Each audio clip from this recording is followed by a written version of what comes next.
Nós vivemos de momentos. A nossa vida é feita por momentos.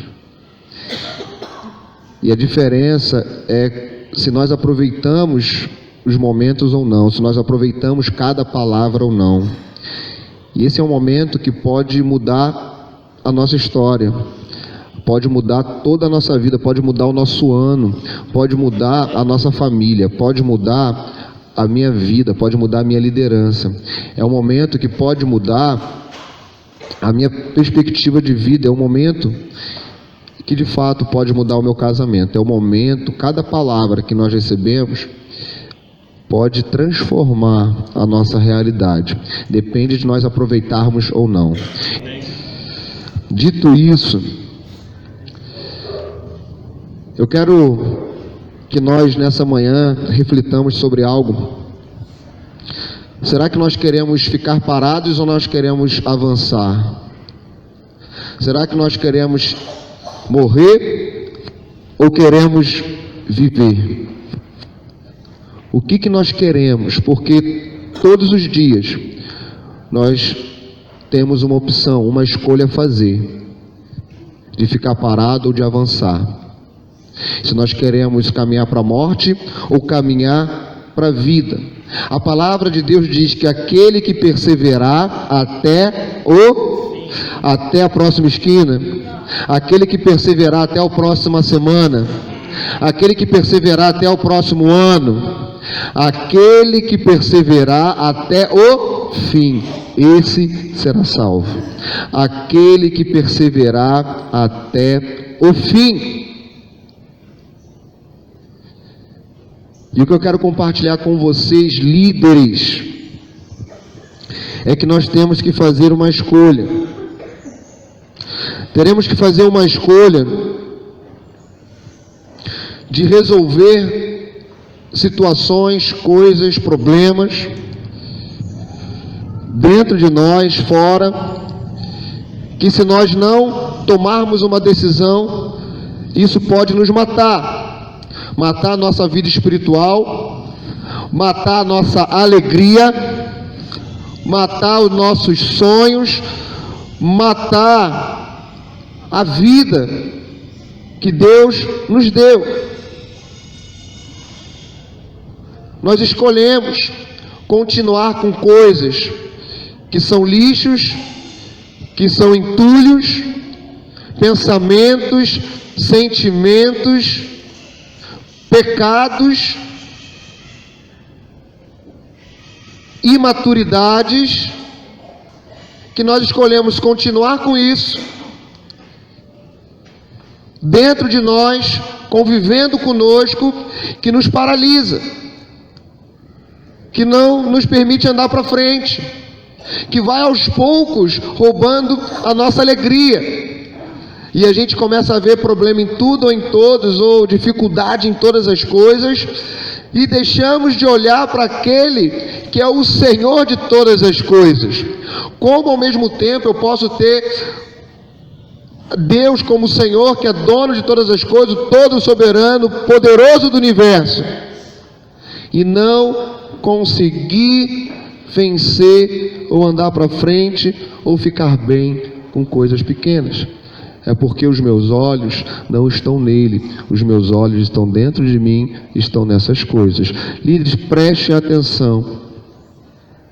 Eu estava pensando, anos atrás, nós começamos algo e nós vivemos uma multiplicação, e o que me deixa feliz, porque foi uma multiplicação de discípulos.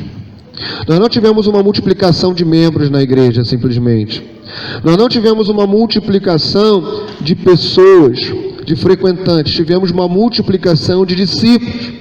Tanto é que muitos desses estão aqui hoje, sentados aqui. Amém? Uma multiplicação de discípulos. Como chegaram lá para João Batista e ele respondeu, mostrou o que é o arrependimento. Pessoas que roubavam e não roubaram mais. Pessoas que viviam uma vida promíscua que pararam de viver. Fofoqueiros que pararam de fofocar. Adúlteros que pararam de adulterar. Pessoas que tinham ódio do amor de Deus e se tornaram o próprio amor de Deus. Pessoas que decidiram seguir os passos de Jesus, andar como Ele, porque isso é ser um discípulo. Esse foi o chamado de Cristo. Lembram todos aqui? Amém? Lembram todo mundo? Ou faz muito tempo que você foi para o encontro? O que você fez lá? Tomei a cruz. Aquele que quer ser meu discípulo, ser meu seguidor, aquele que quer me acompanhar, vir após mim, o que Jesus diz? Negue-se a si mesmo, tome cada dia a sua cruz e siga-me. Ele nos chamou para que sigamos os seus passos, as suas pisaturas, como Pedro diz, para andar como Ele andou, para ser como Ele, para viver como Ele viveu, em algumas versões. Esse é o chamado. E nós vemos uma multiplicação de pessoas que entenderam isso em casa, no trabalho, no dia a dia, no casamento. O que Jesus faria? O que Jesus faria? Eu quero fazer porque eu sou o corpo de Cristo andando sobre a terra. Amém? E glória a Deus porque a multiplicação acontece. Multiplicação de discípulos. Sabe por quê? Ovelha multiplica o quê? Ovelhas. Ela gera novas ovelhas, não é verdade? É ou não é?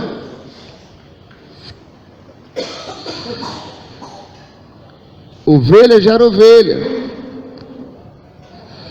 Discípulo gera discípulo. É natural.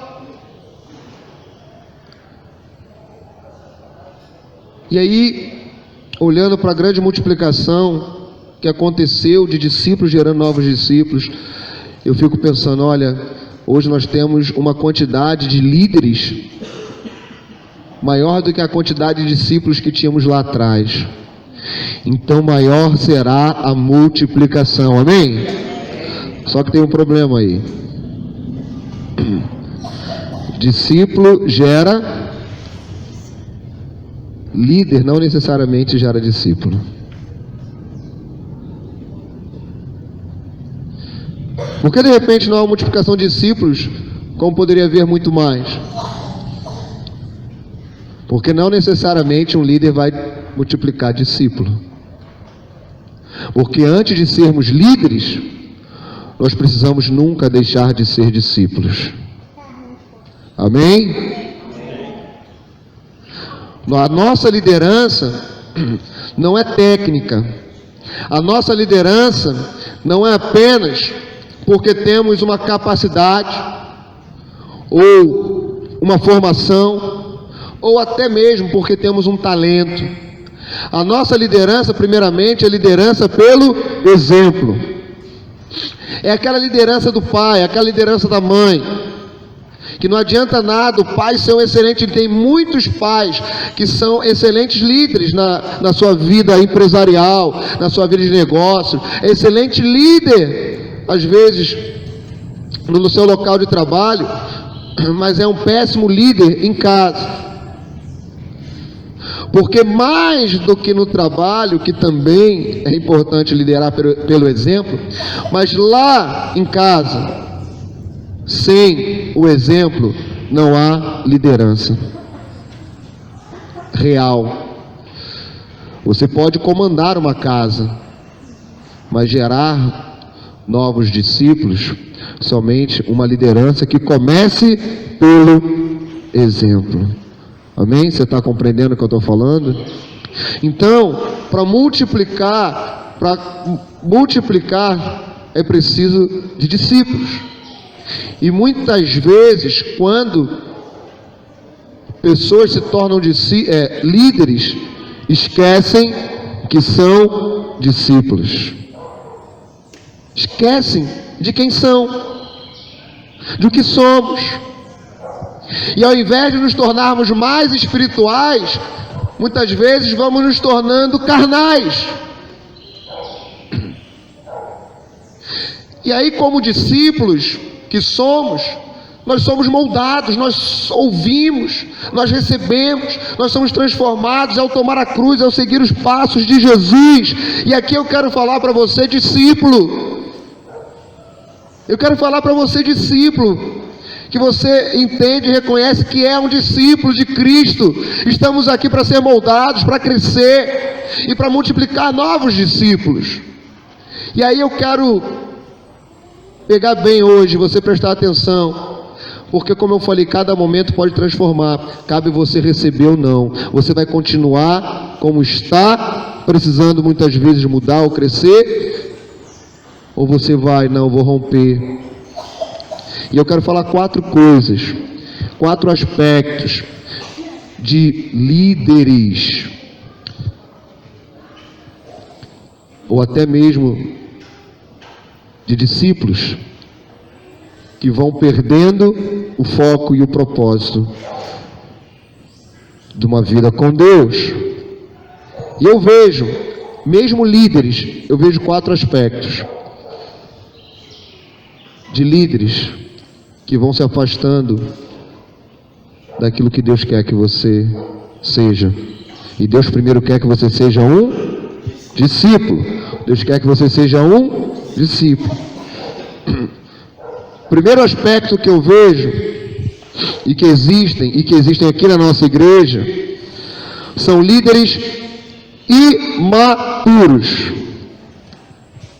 E aqui eu não vou falar que é A, que é B, que é C.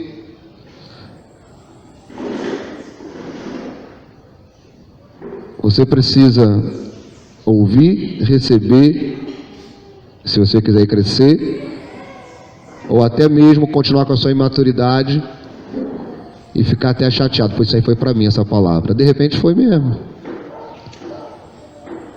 E de repente eu mesmo nem sei que era para você. E eu vou falar primeiro sobre o líder imaturo.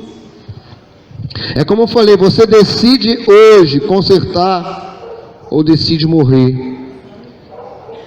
Amém? O líder imaturo, e alguns até falam da síndrome de Peter Pan, porque ele nunca crescia, né? Uma criança eterna. E eu quero ler Hebreus capítulo 5, primeiro, versículo 11. Hebreus capítulo 5, versículo 11, que diz assim, a partir do 11 até o 6:1: quanto a isso, temos muito o que dizer, coisas difíceis de explicar, porque vocês se tornaram lentos para aprender. Então Paulo está falando de pessoas que se tornaram, não eram assim, lentos para aprender, embora a esta altura já devessem ser mestres. A essa altura vocês já deviam ser mestres, mas parece que eles tinham evoluído, voltado. Vocês precisam de alguém que lhes ensine novamente os princípios elementares da palavra de Deus. Estão precisando de leite e não de alimento sólido. Quem se alimenta de leite ainda é criança e não tem experiência no ensino da justiça. Mas o alimento sólido é para os adultos, os quais, pelo exercício constante, tornaram-se aptos para discernir tanto bem quanto mal. Portanto, deixemos os ensinos elementares a respeito de Cristo e avancemos, de novo, avancemos para a maturidade. Avancemos para a maturidade. Só até aí, por favor. Claro que essa palavra aqui tem um contexto específico para aquela realidade, depois você pode estar lendo, mas preste atenção aqui novamente. Pessoas imaturas. Paulo conviveu com isso muitas vezes. Pessoas que começaram a crescer até liderar com vários dons, como na igreja de Corinto, mas que se tornaram pessoas totalmente imaturas, até mesmo com aquilo que Deus tinha dado a eles. E a maturidade levou muitos ao pecado novamente. Líderes imaturos, eu vou dizer quem é um líder imaturo. Líder imaturo é uma pessoa ou alguém que se tornou ou continuou sem ter um crescimento. São pessoas que não gostam de ser corrigidos. Você já viu alguém que não gosta de ser corrigido? Lá no início, quando eu me converti, antes de eu me converter, eu não gostava de ser corrigido. Mas eu não gostava mesmo, ao ponto de questionar tudo até o fim.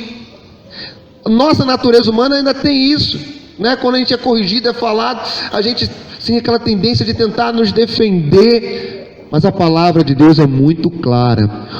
Não corrija o tolo, porque ele vai ficar com raiva de você. Não corrija, ele vai ficar com raiva. Corrija o sábio e ele vai te amar. Agora, o que é sabedoria? Qual o princípio da sabedoria? Temer a Deus, é se submeter a Ele. Você entende? Líderes que não gostam de ser corrigidos ficam chateados. Isso acontecia, lá atrás. Mas cada vez que a gente se aproxima de Deus, fica mais fácil de ser corrigido. Era para termos mais prazer na correção, mais alegria. E quem não gosta de ser corrigido não será consertado. Pessoas que ao invés de ficar alegre, o sábio ama, ele fica alegre, porque ele sabe, é para mim, eu vou crescer, é meu crescimento. Mas tem pessoas que são corrigidas, fica chateado. Mas fulano viu, como é que pode, me corrigiu aqui na frente de todo mundo. A correção é uma grande bênção para a sua vida. Deus corrige a quem Ele ama, inclusive. Então pessoas que ficam chateados, ficam às vezes chateados com tudo. Imaturo. O imaturo é aquela pessoa que ela sabe, não sabe resolver problemas. Criança não sabe resolver problema. Dá um problema uma criança resolver, ela não vai saber. Dá um problema mais complexo, não vai. Ela precisa de ajuda. Então pessoas que não conseguem nunca resolver problemas. E eu digo que não conseguem porque não vão. Ao invés de resolver o problema, fica chateado. Já viu isso? É um líder imaturo. A pessoa não cresce. Fala, não sou eu sou a igreja, eu sou representante de Cristo. Nós vamos resolver isso juntos, nós vamos crescer juntos, é isso. Você está entendendo? Pessoa que às vezes até mesmo fica chateado com o outro e não resolve. Fulano falou de mim, o fulano está fazendo aquilo ali, e fala para todo mundo, ou fala... E não vai lá naquela pessoa e fala, não, eu sou alguém que vai chegar para essa pessoa e vai ajudar. Se ela não quiser, é com ela. Mas eu sou essa pessoa que vai ajudar. Isso é o maturo. O imaturo não. Fulano é assim, fulano é assado, fulano fez isso, fulano fez aquilo. E fica ali. É imaturo. Não cresce, é uma criança. Uma criança. Que fica de mal com todo mundo, corta aqui, não fala isso, mas o coração dela continua criança. Imaturidade, que não nos deixa crescer, que não nos deixa resolver, que não entende que sou eu, a questão é minha, se está tudo caindo eu estou aqui de pé. Essa é a diferença do maduro para o imaturo, até na sua casa, no seu casamento. É aquela pessoa, como é ruim você estar com alguém imaturo, casado com alguém imaturo, vivendo com alguém imaturo. É preciso alguém se levantar, não, estamos com um problema, mas nós estamos aqui, nós vamos resolver, nós somos grandes, nós estamos aqui porque dependemos de Deus, e no sentido de somos grandes, no sentido de maturidade, de saber, primeiro, que eu dependo de Deus, tudo vem dele, mas estou aqui não para cair, para culpar outros, para julgar outros, não, nós somos resolvedores, isso é maturidade, amém? Você está entendendo isso? Acha que tudo é injusto. Não está nada justo. Tudo é injusto para mim. Talvez eu fale um pouco mais sobre isso.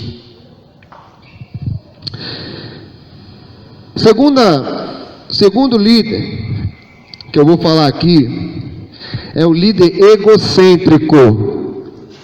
Líder egocêntrico, que olha só para o seu umbigo, olha para a sua barriga. Abra sua Bíblia aí em 1 Coríntios, por favor, capítulo 13. 1 Coríntios 13. Amém? 1 Coríntios capítulo 13. A natureza revela a glória de Deus. Capítulo 13, versículo 3 diz assim: 13, 3 ao 7. Ainda que eu dê aos pobres tudo o que possuo e entregue o meu corpo para ser queimado, se não tiver amor, nada disso me valerá. O amor é paciente, o amor é bondoso, não inveja, não se vangloria, não se orgulha, não maltrata, não procura seus interesses, não se ira facilmente, não guarda rancor. O amor não se alegra com a injustiça, mas se alegra com a verdade. Tudo sofre, tudo crê, tudo espera, tudo suporta. Já viu pessoas, líderes, como eu terminei a primeira e falando já no segundo aqui, se sente injustiçado por tudo. Pessoa que só olha para si. Eu não sou valorizado. Eu não sou valorizado nessa igreja. Meus discípulos não me valorizam. Meu líder não me valoriza. Eu faço de tudo, eu sou não sei o que, mas eu não sou valorizado. Líderes que olham para si, que precisam de premiação para continuar trabalhando. Eu ouvi aí recente que tinha igreja, trabalho de células e tal, multiplicação, aquela empolgação toda, estava dando até premiação para os líderes que multiplicavam mais, ganhavam relógio, né? Tipo marketing multinível, e ganhavam relógio, ganhavam não sei o que, né? Até a gente ouviu no encontro aí de pastores que tivemos, e dizem que até o pessoal, quando foram lá dar uma supervisionada, né? Tinha grupo, o cara que estava multiplicando pra caramba, ganhando premiação. Aí chegaram na casa dele, a casa dele tinha 3 quartos, era 3 pessoas num quarto, 2 no outro, eram 3 grupos que tinha na casa dele, né? Cada quarto tinha um grupo com 2, 3 pessoas, porque ele queria ganhar uma premiação. Mas muitas vezes, pessoas precisam de premiação para estar animados, para estar alegres. Nós precisamos aprender mais, e nós precisamos aqui aprender mais a valorizar uns aos outros, precisamos. Só que nós já fomos valorizados porque fomos comprados por um preço. Podemos estar um dia num lugar que ninguém nos valorizará, pelo contrário, que por causa da tua fé vão te prender, vão te cuspir. E aí nós lembramos de uma música que ouvimos esses dias lá em casa, né, que se a cabeça, ele que foi a cabeça, colocaram uma coroa de espinhos nele, ele foi machucado. Eu que sou corpo, vou querer ser maior do que o meu Senhor e me achar injustiçado pelas feridas que eu sofri? Então, ego, pessoas que só olham para si, se acham bom demais quando tudo dá certo, e aí você começa a achar bom demais para todo mundo e esquece que Ele é o Senhor. Mas a pessoa que tem o ego dominando, também tem outra coisa: quando as coisas começam a ir mal, tão ruim, se acham ruim demais, começam a se ferir por causa disso, começam a ficar triste ao extremo por causa disso.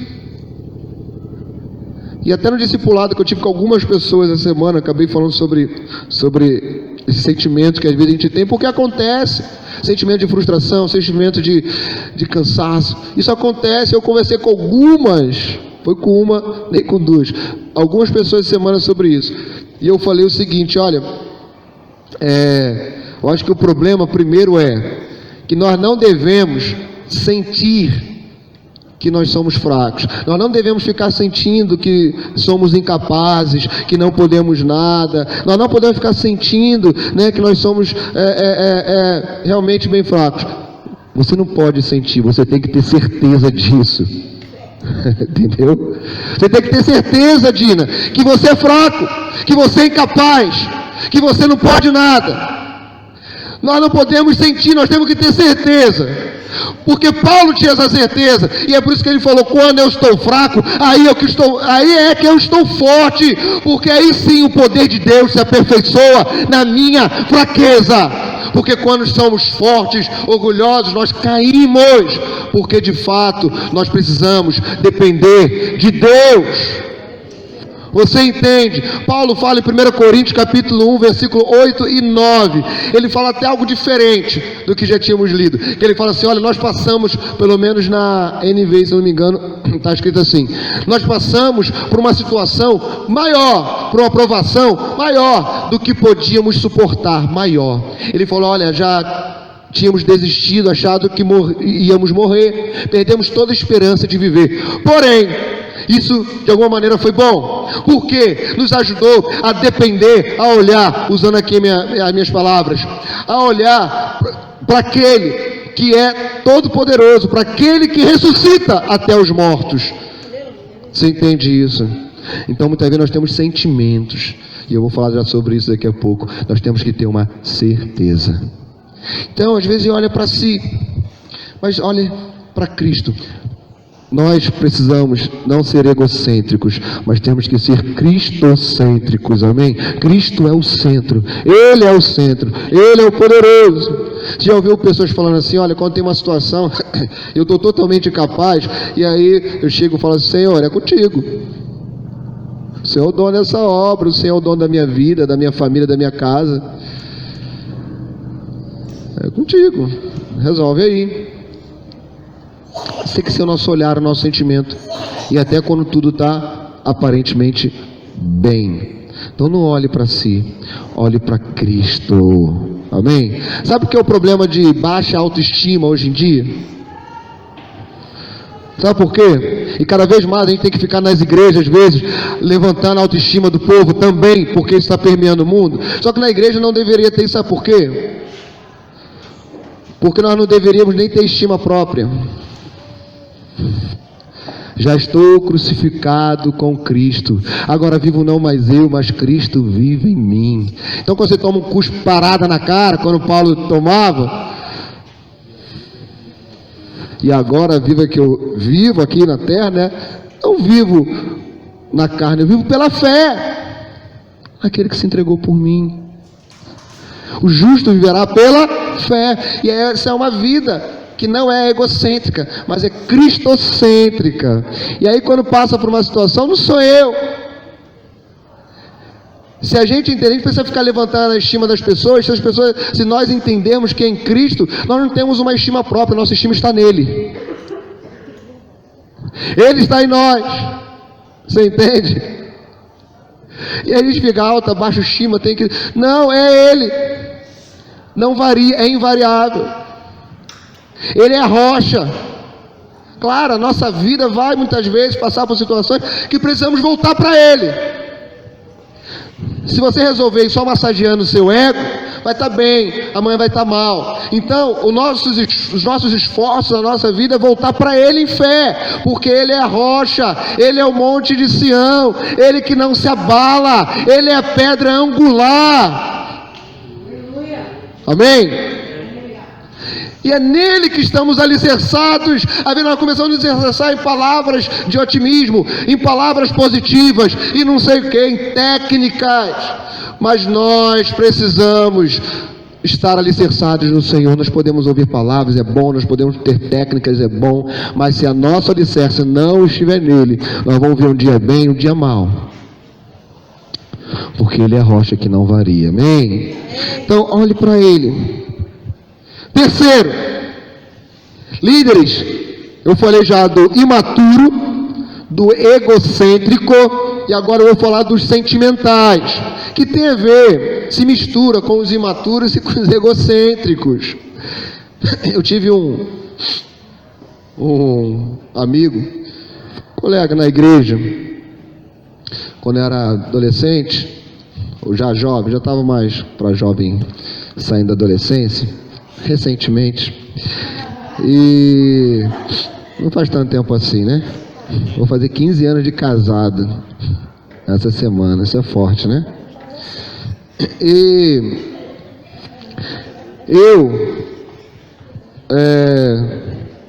eu botei um apelido nele, gente. Eu vou fazer isso às vezes, tá? Aqui hoje eu sou pastor, não posso mais fazer. Mas sabe qual é o apelido que eu botei nele? Sensível. Todo mundo chamava de sensível. Sabe por quê? O cara ele ficava mexido com tudo.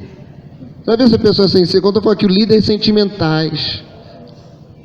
Aí fica chateado com tudo. Tu fala uma coisa, fica chateadinho. Aí tu fazia uma brincadeira, não gostava. Aí falava uma coisa, ficava sentimental. Aí eu sensível. Só acho que ele gostava, né, desse apelido. Sensível. Oro para que esse apelido tenha feito bem para ele, mas sensível. E dá vontade, ao invés de apelidar alguns aqui, de sensível. E assim. Você já viu pessoas que você conhece alguém que você tem medo de falar com a pessoa? Cara, se é a pior coisa para você, escute. Se você é sensível, escute. Ou se você é sentimental, escute.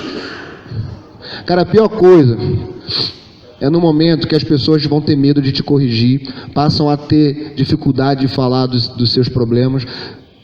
Isso é a pior coisa que pode acontecer na sua vida. É a pior coisa. Tem pessoas que tu fica assim, cara, não vou falar, mas essa pessoa não vai gostar. Não, vou falar com ela, não, mas vai criar um problema se eu falar com ela. Cara, a pior coisa se isso acontecer na sua vida. E tem líderes que são sentimentais. Pessoas que qualquer coisa fica sensível. Pessoas que todos têm medo de falar. Essas pessoas acabam afastando pessoas boas de si. Acabam afastando pessoas que poderiam ser de crescimento para a sua vida. Tudo o que acontece fica sentido. Aconteceu um negócio na igreja, aconteceu um negócio no grupo A, eu estou chateado com isso. Aconteceu, sensível. Líderes sentimentais que são movidos simplesmente pelos sentimentos. Pessoas que de repente ouvem uma palavra dessa, que para mim, quando eu fui sendo ministrado, como eu peguei partes de tudo isso aqui, mas pessoas que ouvem e muitas vezes nem recebem, porque estão sensíveis. Sensíveis. E para terminar, quarto, tá bom esses três, ou querem mais um? Primeiro, imaturos.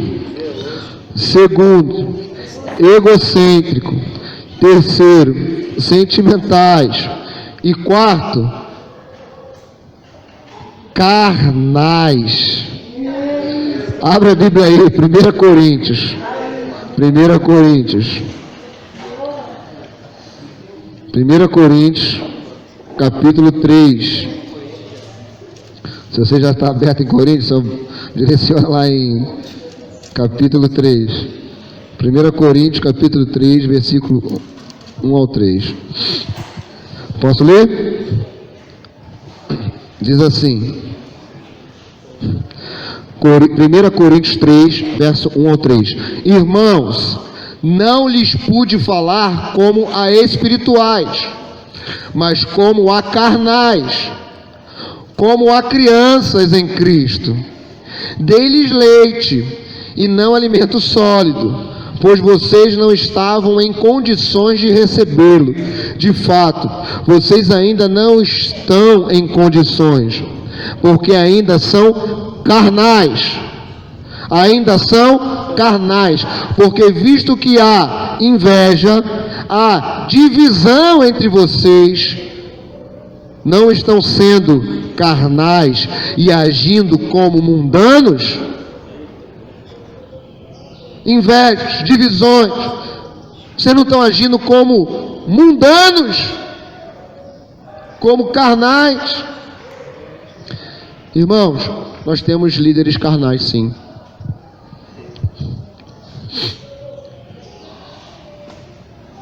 Infelizmente temos que dizer que temos líderes carnais. E nós só vamos dizer isso para que se tornem espirituais, amém? Mas nós temos líderes carnais. Paulo, ele está falando aqui, ele fala muito para a liderança, inclusive, de uma igreja que ficou chateada com ele. Você sabe que a carta de 1 Coríntios foi uma carta de correção de Paulo, vocês sabem disso? Sabe qual foi o resultado disso? Dessa correção? Os crentes de Corinto, os líderes, ficaram com raiva de Paulo. Você sabia disso, mano Sancler? Eles ficaram com raiva. Eles não gostaram. Paulo chega aqui para ele e fala assim: olha, vocês são carnais. Os caras cheios de dom lá. É por isso que Paulo fala em 1 Coríntios 3, olha, vocês podem até morrer por alguém. Vocês podem fazer tudo, mas se não tiver amor, entende? Aparentemente era uma igreja exemplo. Tudo, líderes exemplo. Mas eram carnais. Paulo fala sobre isso. Fala aqui nesse texto e em outros lugares. Carnais. Líderes carnais são líderes que têm pecados encobertos. Presta atenção, primeira coisa. Presta atenção bastante nisso aqui. Líderes que têm pecados encobertos. Começa a ter dificuldade de confessar, dificuldade de se abrir, porque agora eu sou líder e não confesso pecados.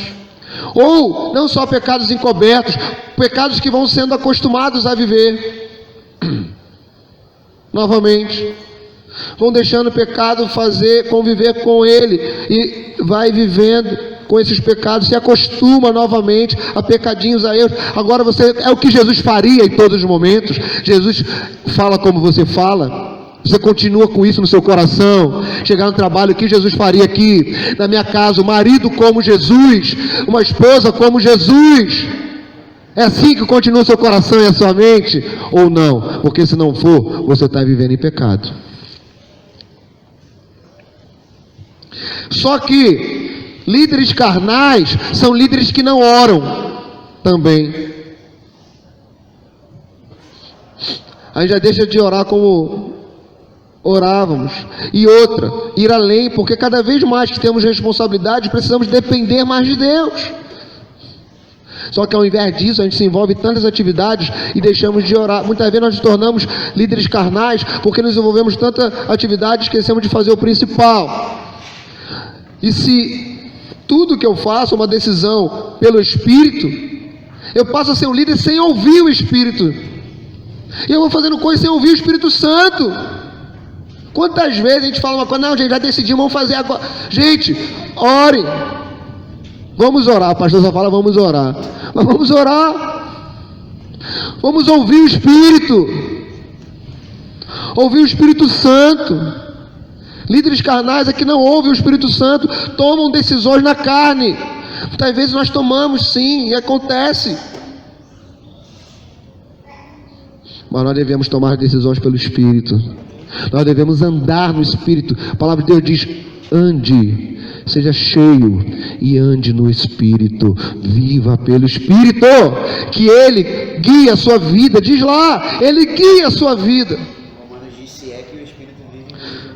César está falando aqui, completando, em Romanos diz que se é que o Espírito viva em vocês, viva e ande no Espírito. Nós não podemos ser líderes carnais, porque nós somos discípulos de Cristo, e discípulo é espiritual, alguém que segue os passos de Jesus. Talvez nós não entendemos porque a nossa vida para, não vai para frente, não caminha em todos os aspectos. Mas é porque muitas vezes nos tornamos imaturos, nos tornamos egocêntricos, ou sentimentais, ou carnal. Que nesse dia nós possamos, como discípulos de Cristo, entender que nós precisamos liderar pelo exemplo, o exemplo de Cristo em nós. Nós precisamos nos arrepender, e é por isso que vai ser tão importante esse momento aqui da divisão, porque nós vamos ter aqui momentos de encontro com Deus, amém?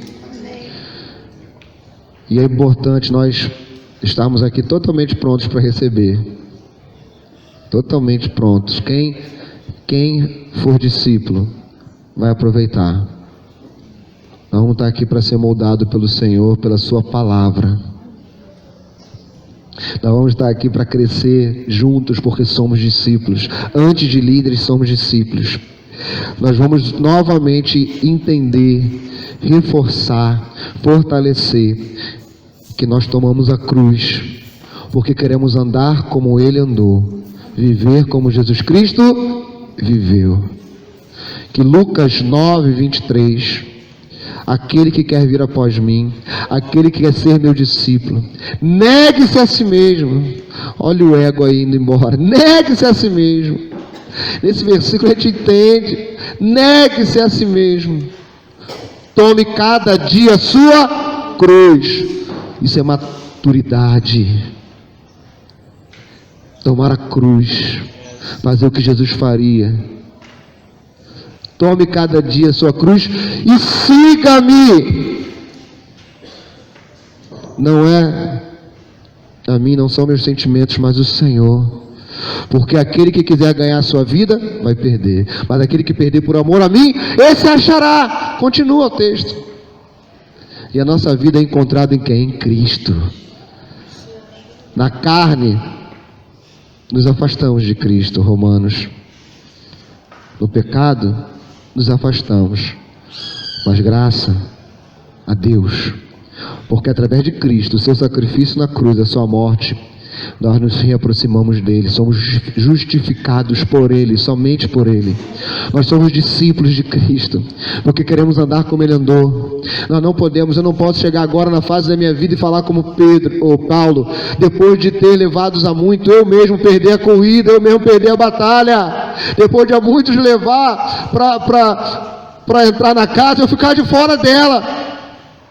Eu não quero passar um período, depois de tantos anos, falando eu tendo que eu tomar a cruz, o seguir os passos de Jesus, e agora esquecer disso. Não, porque o que me deu vida, o que me deu plenitude, o que me deu alegria, o que me deu paz, o que me deu realmente a vida eterna, mesmo ainda estando aqui, foi entender que eu sou um discípulo e a minha vida está escondida nele e eu preciso seguir os seus passos.